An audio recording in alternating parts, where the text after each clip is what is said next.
Louez Dieu pour sa grandeur, louez son amour, louez dans son sanctuaire, louez pour toujours. Célébrez sa présence, fondue dans nos cœurs, dansez dans sa présence et lancez vos clameurs. Car du lever du soleil jusqu'à son coucher, non, les bontés du Seigneur ne sont pas épuisées. Elles se renouvellent chaque matin. Les bontés du Seigneur n'ont pas de fin. Louez Dieu dans son saint lieu, louez dans les cieux, louez sa fidélité, louez à jamais. Chantez sa bienveillance, sa magnificence. Entrez dans ses parvis avec reconnaissance. Car du lever du soleil jusqu'à son coucher, non, les bontés du Seigneur ne sont pas épuisées. Elles se renouvellent chaque matin. Les bontés du Seigneur n'ont pas de fin.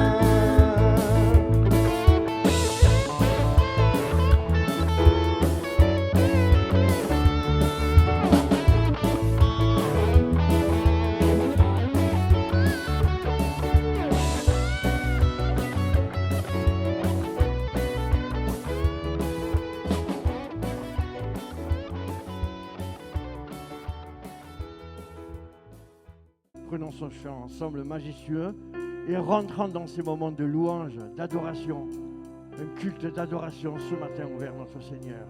Amen.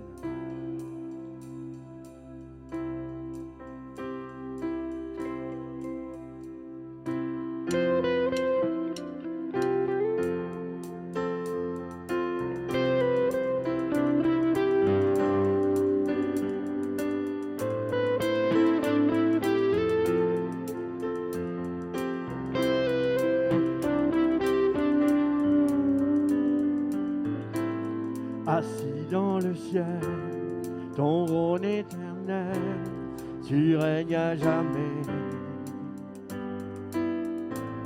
Vêtu de splendeur, entouré d'honneur et de majesté, les anges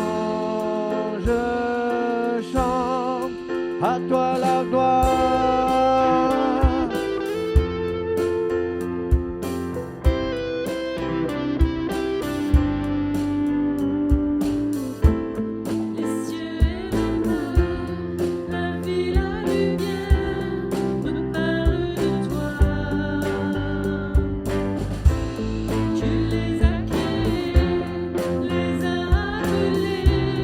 Au son de ta voix,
On va partager ensemble quelques pensées autour d'une phrase que j'ai écrite en titre « Des gens extraordinaires ».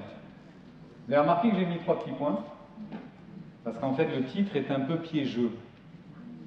Pour tout vous dire, le titre original était « Sommes-nous des gens extraordinaires ?» point d'exclamation. Et puis ça ne rentrait pas dans la diapo. Donc j'ai réduit. C'est pour ça que j'ai mis 3 petits points. Et souvent d'ailleurs, on aurait plutôt tendance à dire des gens extraordinaires, ben, c'est tout à fait mis ça. Hein. Non, vous ne trouvez pas? Sérieux, vous ne trouvez pas? Ah, on est un peu extraordinaire. Hein. Sous certains aspects, ce n'est pas les meilleurs, hein, mais on est capable d'être très étonnant, très surprenant. Pas du tout là où on nous attend, c'est-à-dire pas comme il faut en fait. Mais j'aimerais revenir sur ces textes de l'Écriture qui vont nous ramener à une réalité qui me semble importante. Alors, j'aimerais partager avec vous un texte dans le premier livre des Rois, on va le lire en entier. Premier livre des Rois, chapitre 19.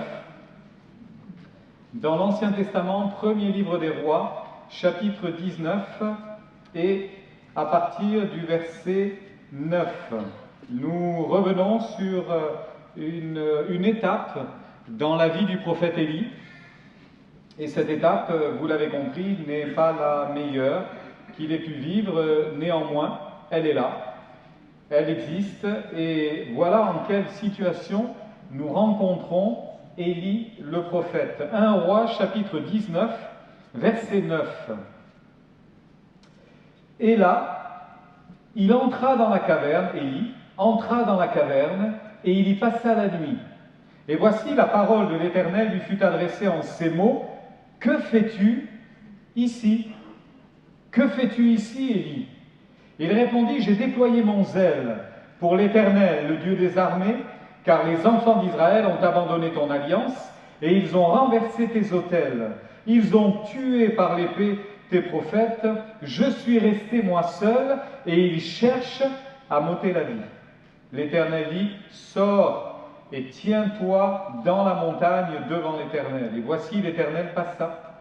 Et devant l'Éternel, il y eut un vent fort et violent qui déchirait les montagnes et brisait les rochers. L'Éternel n'était pas dans le vent. Et après le vent, ce fut un tremblement de terre. L'Éternel n'était pas dans le tremblement de terre. Et après le tremblement de terre, un feu. L'Éternel n'était pas dans le feu. Et après le feu, un murmure doux et léger. Quand Élie l'entendit, il s'enveloppa le visage de son manteau, il sortit et se tint à l'entrée de la caverne. Et voici une voix lui fit entendre ces paroles: que fais-tu ici, Élie?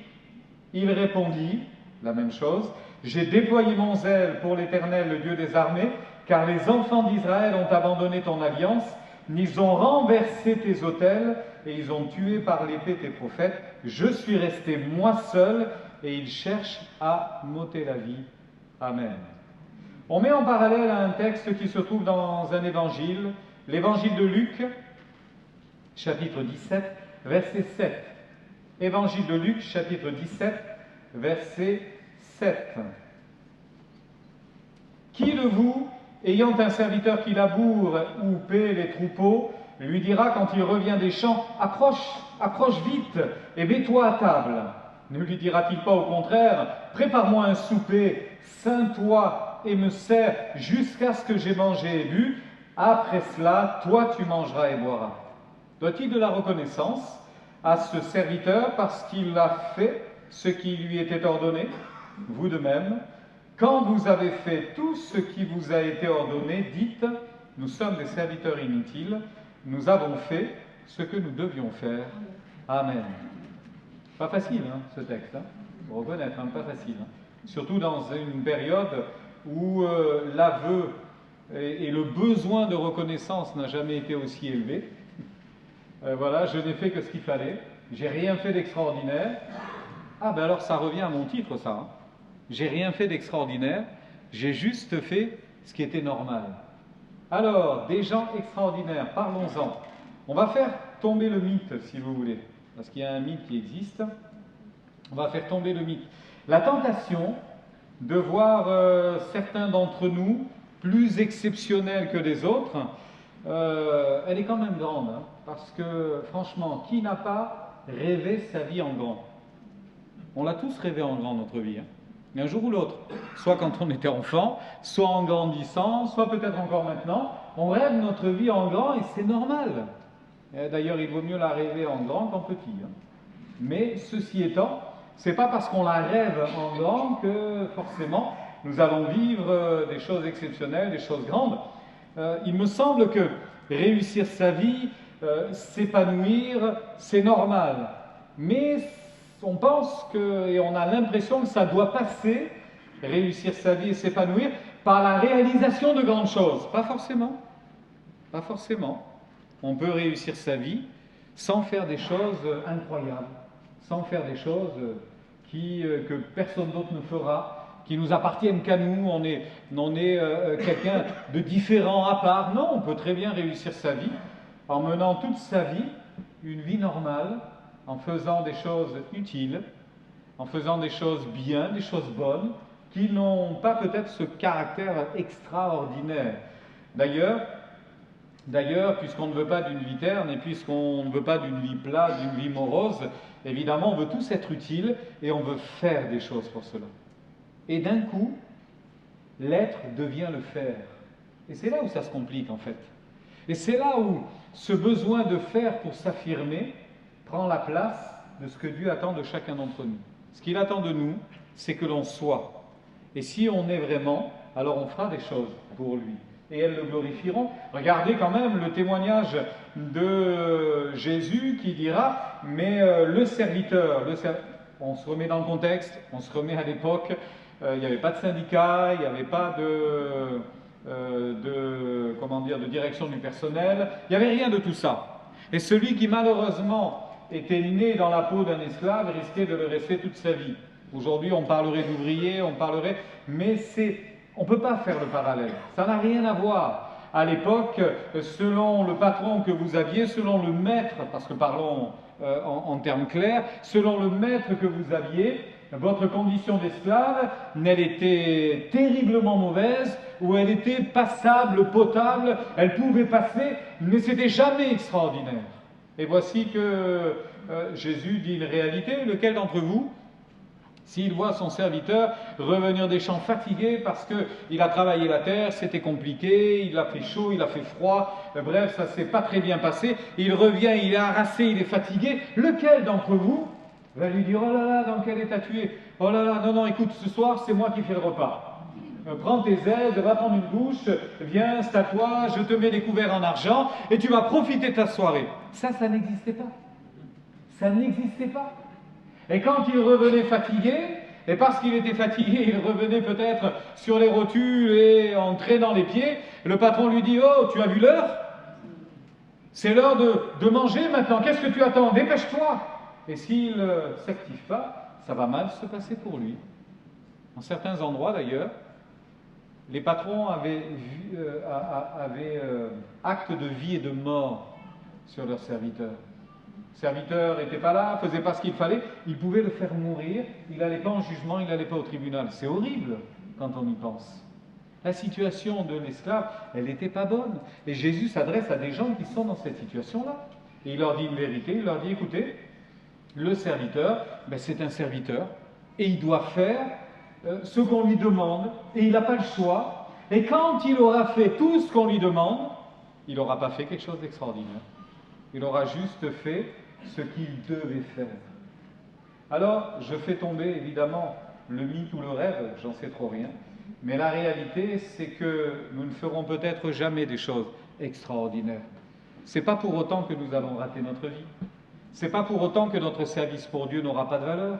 C'est pas pour autant que nous n'allons pas nous épanouir dans les voies de Dieu. Maintenant, je souhaite, évidemment, que vous fassiez des choses extraordinaires pour Dieu. Mais ça appartient à Dieu. C'est pas nous qui le décidons. Et entendez bien, l'épanouissement, votre épanouissement, ça passera jamais par le faire avant d'être. Vous devez être. D'ailleurs, j'en prends à témoin quelques versets que vous avez là, à l'écran. Le psaume 60 notamment et le verset 14 dit ceci: « Avec Dieu, nous ferons des exploits. Il écrasera nos ennemis. » Je vous l'ai mis en rouge et je l'ai souligné. Qu'est-ce qu'on lit au début de la phrase? Avec Dieu. Mais qu'est-ce qu'on retient souvent du verset? Nous ferons des exploits. Tu vas faire des exploits. Oui, mais c'est vous et lui. C'est vous avec lui. Et d'ailleurs, dans cet autre verset, c'est exactement la même chose. Dans ce psaume 18, avec toi, ô Dieu, je me précipite sur une troupe en armes. Avec mon Dieu, je franchis une muraille.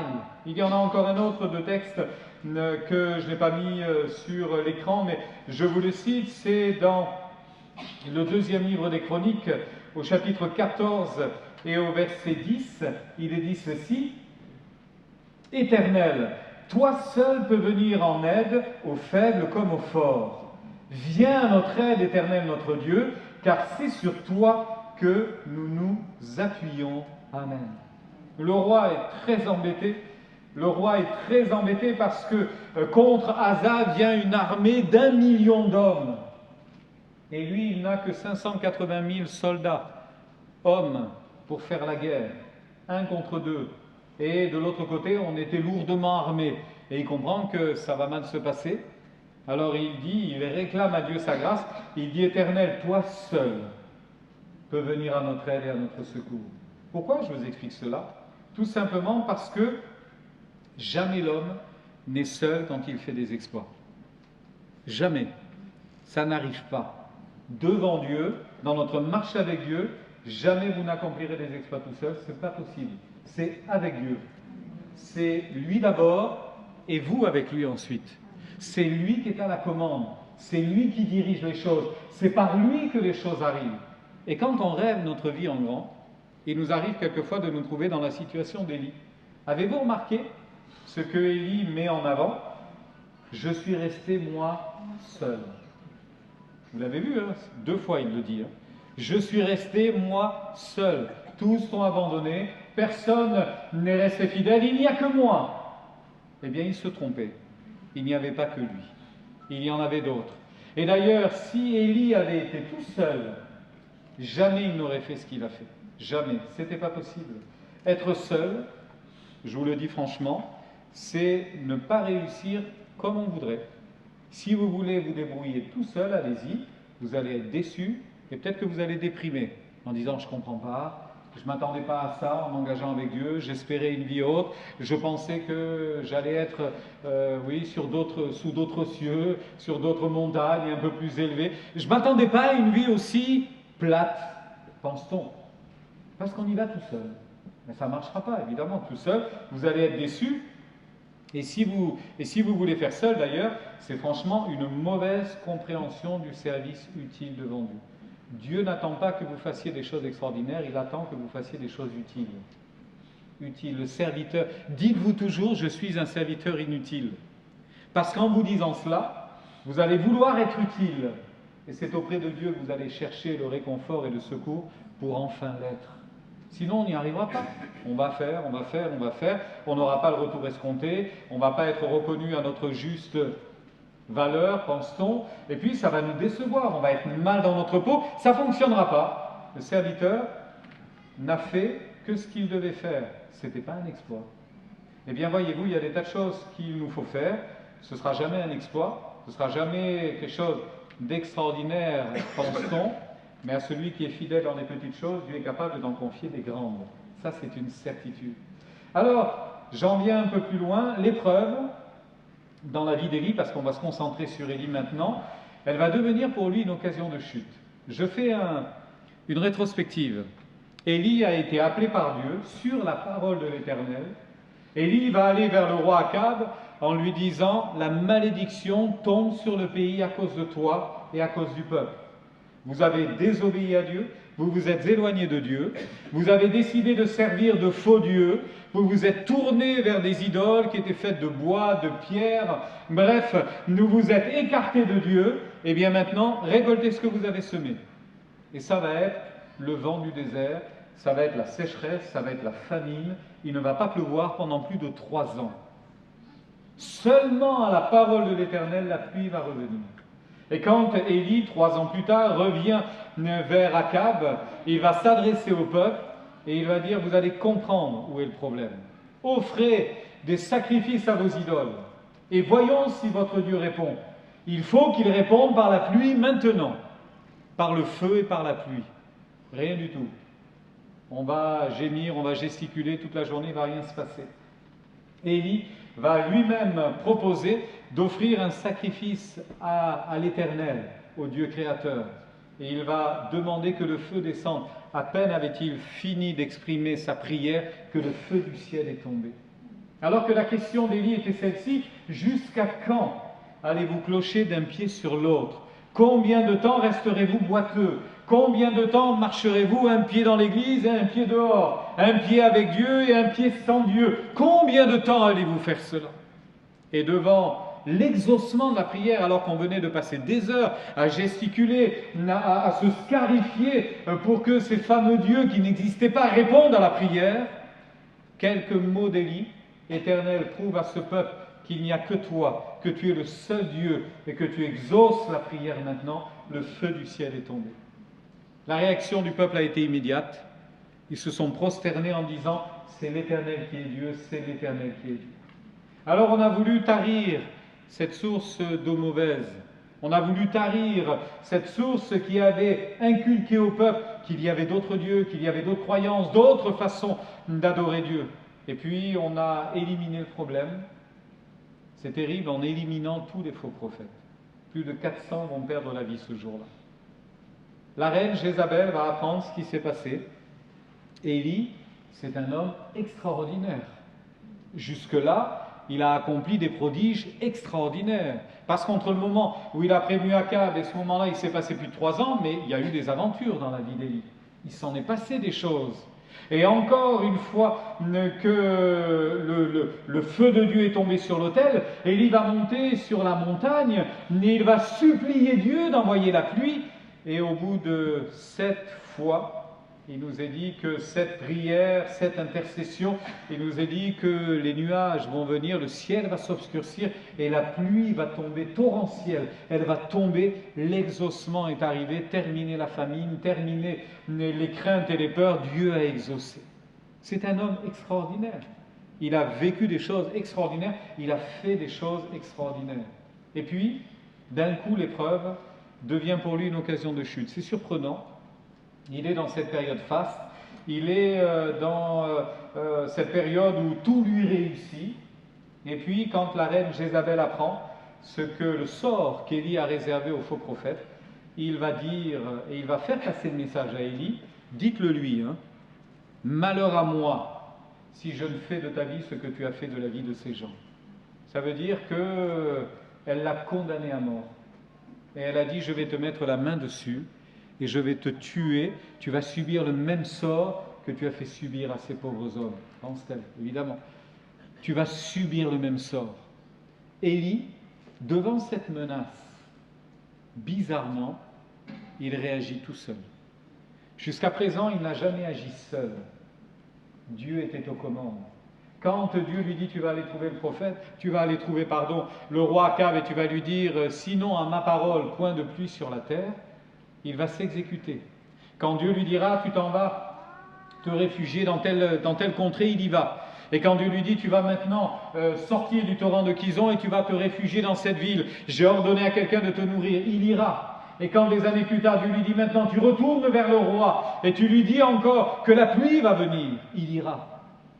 Sa vie était menacée à chaque fois. Sa vie ne tenait qu'à un fil à chaque fois. Mais avec Dieu, il fait des exploits. Comprenez ça? Avec Dieu, il fait des exploits. Et là, l'Écriture dit que quand Élie va apprendre la nouvelle, il va se lever et il va s'en aller pour sauver sa vie. Voyez, des gens extraordinaires. Élie en faisait partie. Mais c'est parce que Dieu était avec lui. Et un Élie tout seul, il n'est plus si extraordinaire que ça. Il veut sauver sa vie. Il a peur de mourir. Alors que jusqu'à maintenant, il n'a pas eu peur de mourir. Il a affronté les pires difficultés, les pires obstacles. Mais là, il a peur. Qu'est-ce qui provoque cette réaction? C'est tout simplement la folie de prendre une décision sans demander à Dieu. C'est tout simplement la folie de prendre une décision pensant que c'est une bonne résolution sans demander à Dieu. Alors qu'il apprend que Jézabel l'a condamné à mort, il aurait pu se tourner vers Dieu en disant « Seigneur, qu'est-ce que je fais maintenant? Qu'est-ce que je fais? Je reste, je me cache, je fuis, qu'est-ce que je dois faire ?» Rien du tout. Il plie ses affaires, il range la valise et il s'en va. Il s'enfuit. À partir de ce moment-là, ça va dérailler. Le train va dérailler. Ça ne va pas se passer comme il le fallait. Il a en quelque sorte eu peur. Il a refusé la confrontation, alors que d'habitude, il ne refusait jamais la confrontation. Et le roi Akab, il lui en a voulu à mort, croyez-moi. Après 3 ans de famine, il lui en veut à mort. Mais Dieu le garde, Dieu le protège. C'est avec toi, nous l'avons dit tout à l'heure, c'est avec toi que je me précipite sur une troupe en armes. Avec mon Dieu, je franchis une muraille. Avec Dieu, nous ferons des exploits. Ça veut dire que sans Dieu, il n'y a plus d'exploits. On est livré à nous-mêmes. Et on retrouve cette volonté de faire plutôt que d'être. Et le résultat, il est immédiat. C'est que Élie perd son ministère. Il perd immédiatement son service pour Dieu. Quand il s'en va, le texte dit, vous le lirez, c'est au début du chapitre 19 du premier livre des rois. Il s'en va premièrement pour sauver sa vie.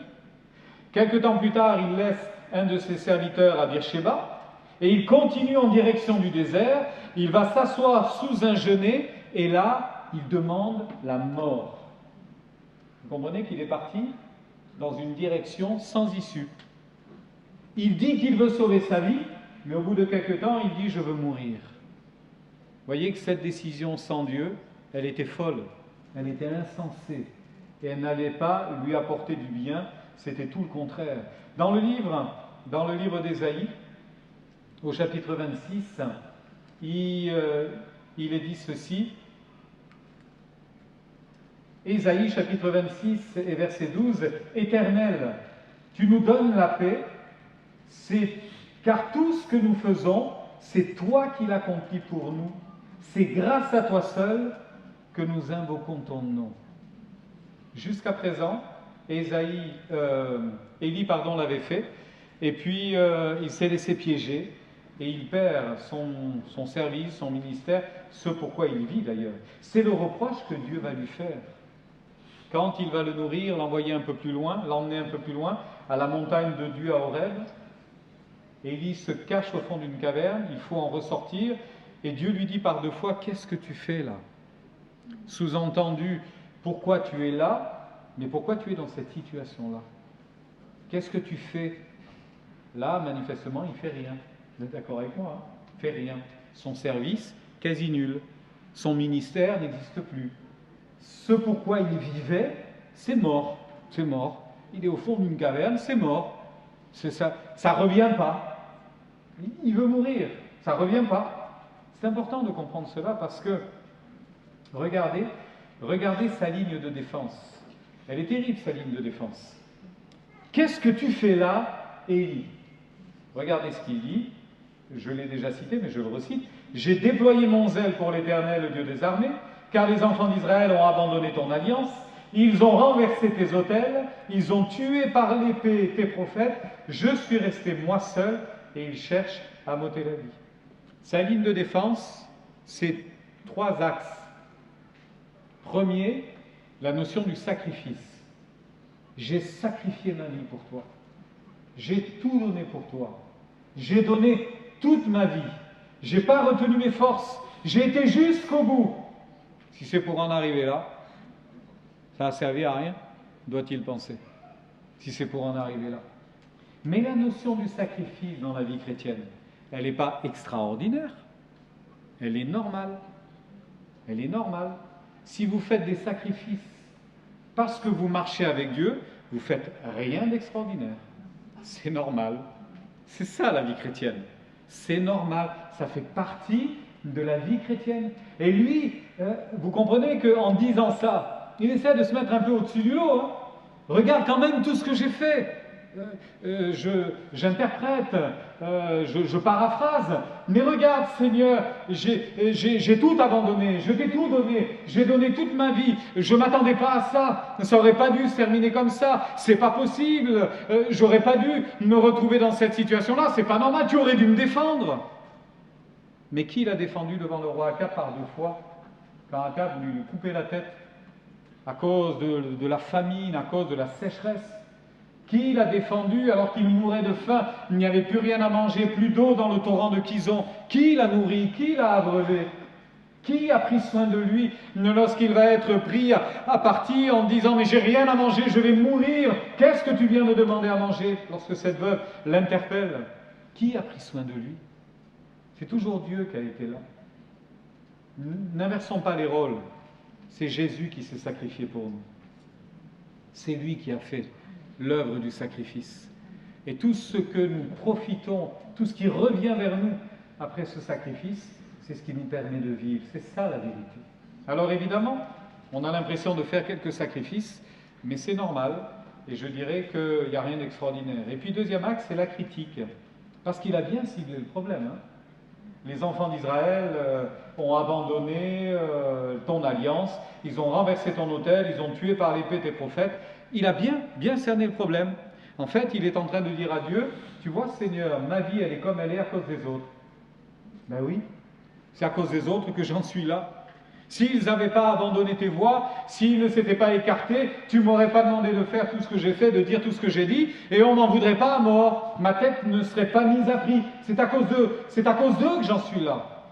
C'est à cause de toi. Je me suis sacrifié, je n'ai pas vu le retour, et c'est aussi à cause d'eux. La critique est facile, disait quelqu'un, et l'art est difficile. Il n'y a que ceux qui font rien qui ne se trompent pas.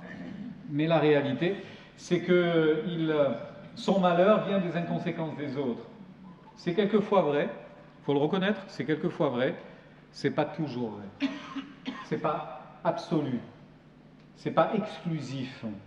C'est pas parce que les autres font des erreurs et nous mettent dans de sales pétrins que forcément tous nos malheurs viennent de là. C'est pas possible. À un moment donné, on y est quelque part pour quelque chose, et là, tant qu'il est resté à l'écoute de Dieu et que c'était Dieu et lui, ça marchait. Quand il a dit moi tout seul, ça ne marchait plus, et ce reproche, il ne peut pas le faire aux autres. C'est pas possible. Ça a été son choix, ça a été sa prise de position, ça a été sa décision. Et troisième axe, le jugement. Le jugement, là aussi, juger c'est facile. Où sont les vaillants? Il n'y a plus personne. Je suis resté moi seul. Et forcément, on veut m'abattre. Je suis le seul modèle qui existe. Je suis le seul exemple qui existe encore. Faux, archi faux. Dieu lui dira, il y en a 7000 comme toi qui n'ont pas fléchi le genou devant les idoles. 7000. C'est pas un, hein, c'est pas 10, c'est pas 50, 7000. Évidemment, ils n'ont pas eu le ministère que tu as eu. Évidemment, ils ne se sont pas exposés vraisemblablement comme toi. Mais il y en a quand même 7000. En fait, Dieu nous a donné à vous et à moi, chacun d'entre nous, une mesure de foi. Une mesure de foi. Certains feront plus de choses que d'autres, mais c'est en rapport à ce qu'ils ont reçu de Dieu. Et d'ailleurs, à celui qui a beaucoup reçu, il sera beaucoup demandé. Pas forcément un avantage. Pas forcément un avantage. Eh oui, il sera beaucoup demandé. Mais d'un autre côté, on vit des vies qui ne sont pas extraordinaires en soi, elles sont juste normales, mais faites de plein de choses qui viennent d'ailleurs, qui viennent de Dieu et qui sont extra de ce monde, extraordinaires dans ce sens. Parce que notre vie est conduite par Dieu. Notre Dieu veut conduire notre vie jour après jour. Et vous comprenez qu'en biaisant un petit peu ce qu'avait été son ministère, je me suis sacrifié, ben, il n'y a rien d'extraordinaire, oui, mais quand même. Et puis regarde les autres, ils ont fait que des mauvaises choses et c'est moi qui paye les pots cassés, tu critiques, tu juges, tu te mets hors jeu toi-même. Quand on prend cette tangente, frères et sœurs, on se met hors jeu tout seul. Quand on commence à regarder les autres, à critiquer, à dire que notre malheur vient des autres et que Dieu n'en a pas assez fait, après tout ce que moi j'ai donné et ce que j'ai fait, on se met hors jeu tout seul. Je vais prendre à témoin et vous le citez tout en entier parce qu'il est résumé à l'écran, ce qu'il est dit dans le livre de Jérémie au chapitre 9 et au verset 23. « Ainsi parle l'Éternel, que le sage ne se glorifie pas de sa sagesse, que le fort ne se glorifie pas de sa force, que le riche ne se glorifie pas de sa richesse, mais que celui qui veut se glorifie d'avoir de l'intelligence et de me connaître, de savoir que je suis l'Éternel qui exerce la bonté, le droit et la justice sur la terre, car c'est à cela que je prends plaisir, dit l'Éternel. Amen. » Que celui qui est sage ne se glorifie pas. Pas plus que celui qui est fort, pas plus que celui qui est riche, de richesse humaine, de richesse spirituelle. Ne vous glorifiez pas de toutes ces choses-là. Glorifiez-vous de connaître Dieu. Glorifiez-vous de l'avoir rencontré. Et glorifiez-vous tous les matins de dire « avec Dieu, je vais faire des exploits. Parce que sans Dieu, je ne ferai rien de bon. J'aurai l'impression pendant un moment de faire un truc bien. J'aurai l'impression pendant un moment de faire quelque chose de valable. Mais au bout du compte, la motivation, elle est plus bonne. Au bout du compte, la motivation, ce n'est pas la bonne à ce moment-là. Avec Dieu, je ferai des exploits. Alors, c'est quoi servir? Et je terminerai avec ça. C'est quoi servir? Eh bien, c'est accepter l'injustice. C'est accepter l'inconfort. C'est accepter la non-récompense. C'est accepter tout ça. C'est accepter également d'être quelquefois seul. Et je mets ça entre guillemets, humainement parlant, seul. Élie, il était seul face à Akab, il était seul face à Jézabel, il était seul face aux faux prophètes. Mais vous comprenez que Dieu était avec lui. Et puis d'autres fois, l'homme de Dieu, celui qui servait Dieu, l'homme, la femme de Dieu, n'était pas seul, ils étaient accompagnés, ils étaient plusieurs. Et peut-être que dans les 7000, certains vivaient ensemble, et ils étaient plusieurs au même endroit. Élie, c'est sa caractéristique, c'est souvent la caractéristique des prophètes d'ailleurs, ils cheminaient seuls. Leur ministère était tel que c'était seul contre vent et marée, et souvent contre tous. C'est peut-être pas le lot qui nous est réservé. Ceci étant, il faut accepter quelquefois d'être seul, humainement parlant, mais par-dessus tout, évidemment, il faut accepter le plan de Dieu. Acceptons le plan de Dieu. Le psaume 139 dit une parole que j'aime beaucoup. Le psaume 139 parle de ce qu'est notre vie. C'est toi qui m'as créé, ô Éternel. Je te loue de ce que je suis, une créature si merveilleuse. Entendez bien, si merveilleuse, pas extraordinaire, juste merveilleuse. Et puis, dans l'explication, David dira, mais quand je pense à mon existence, comment je suis venu au monde, que tes pensées, ô Dieu, me semblent impénétrables. C'est difficile de tout comprendre de la pensée de Dieu. C'est pas évident, hein? Pas évident. Dans le livre d'Ésaïe, au chapitre 55, il est dit la même chose. Autant, car mes pensées ne sont pas vos pensées, et vos voix ne sont pas mes voix, dit l'Éternel. Autant les cieux sont élevés au-dessus de la terre, autant mes voix sont élevées au-dessus de vos voix, et mes pensées au-dessus de vos pensées. Tout ça, ça nous rappelle que, quelquefois, accepter la volonté de Dieu, c'est pas simple, c'est pas clair, c'est pas si simple et si évident que ça. Mais c'est bon d'accepter le plan de Dieu. Élie aurait dû accepter le plan de Dieu. Jézabel t'en veut à mort, bouge pas, on va s'en occuper. Il a préféré fuir et il perd tout. Mais comme Dieu est un Dieu de miséricorde et Dieu est miséricordieux avec nos frères et sœurs. La bonne nouvelle, c'est ça aujourd'hui. C'est que Dieu est miséricordieux avec nous. C'est que Dieu va aller récupérer Élie. Heureusement que Dieu nous récupère, n'est-ce pas? Heureusement que Dieu nous rattrape quand on a glissé, quand on a fait un faux pas, quand on a pensé et dit ce qu'il ne fallait pas penser, pas dire. Heureusement que Dieu nous récupère.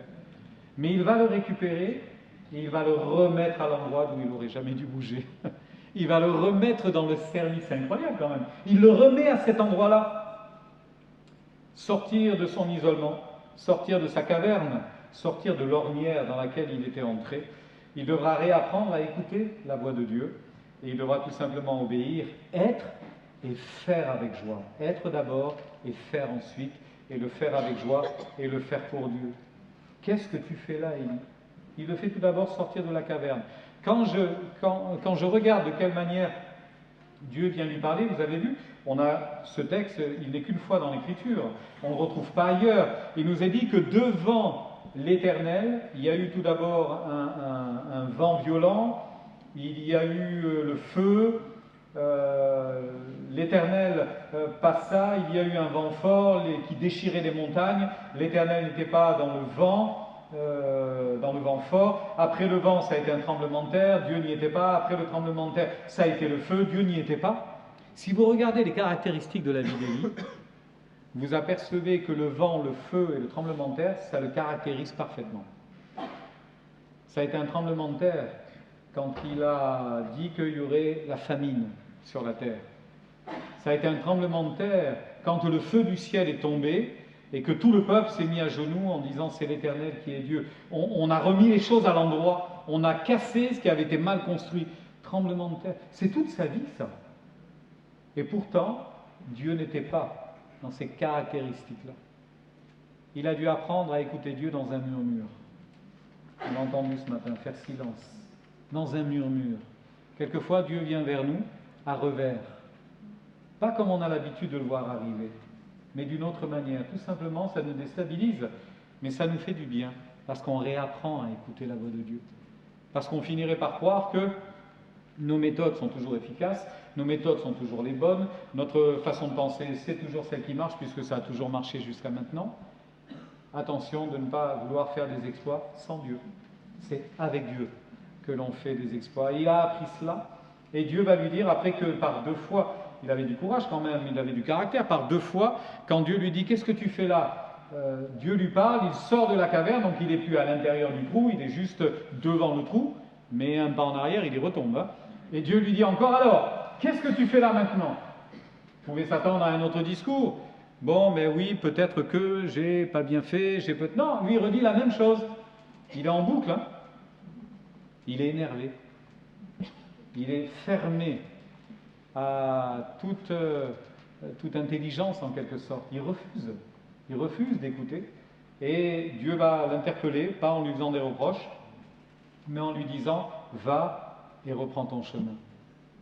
Va et poursuis ton service. Poursuis ton ministère. Poursuis tout ça. » Ce serait dommage que ça s'arrête maintenant. Si Élie avait refusé, ça se serait arrêté. Forcément, puisqu'après tout, Dieu ne force personne. Mais il a accepté. Et vous savez quoi, il est reparti, il a refait l'œuvre qu'accomplissaient les prophètes, il a oint des rois, il a choisi, non pas choisi lui, mais formé son successeur, le prophète Élisée, et puis il est parti dans un char de feu au ciel. Il n'y a que lui qui l'a fait ça. Hein. Ça, c'est extraordinaire quand même. Hein. Il n'y a que lui qui l'a fait. Du haut du ciel, il doit regarder ça en disant, alors à qui le tour? Personne. Hein. Dieu lui a permis une fin extraordinaire.